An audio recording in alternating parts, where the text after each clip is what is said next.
Hi అండి, అందరికీ నమస్తే. మే నెలలో మా ఊరు తిరణాలుంది. అంకాలమ్మ తిరునాళ బాగా చేస్తారు. చుట్టాలు, బంధువులు, ఎక్కడెక్కడోళ్ళు అందరూ ఎప్పుడు రాని వాళ్ళు కూడా వస్తారు. అయితే రేపు గురువారం మా ఊరిలో అంకమ్మ నిదెక్కితే ఇంకేమీ పనులు చేయరు. బూజు దులపటం కానీ ఇలాంటి సామాన్లు అవి తోముకోవటం ఏమి చేయరు అన్నమాట. అందుకని చెప్పి ఎవరిని అడిగినా కానీ పనోళ్ళు రావటం లేదు.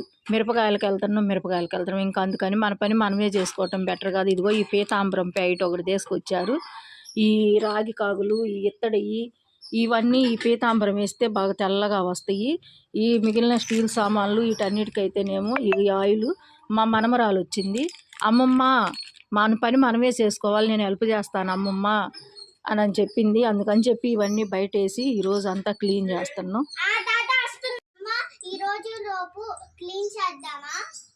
చేద్దామమ్మా. ఈరోజు ఇంతవరకు చేసేసి రేపు కొన్ని చేద్దాం, ఓకేనా? నీ చేతులు నొప్పులు పడతాయి కానమ్మా, చిన్న చిన్నవి గడుగు నువ్వు. పెద్దవి చేతులు నొప్పులు పడతాయి, ఓకేనా?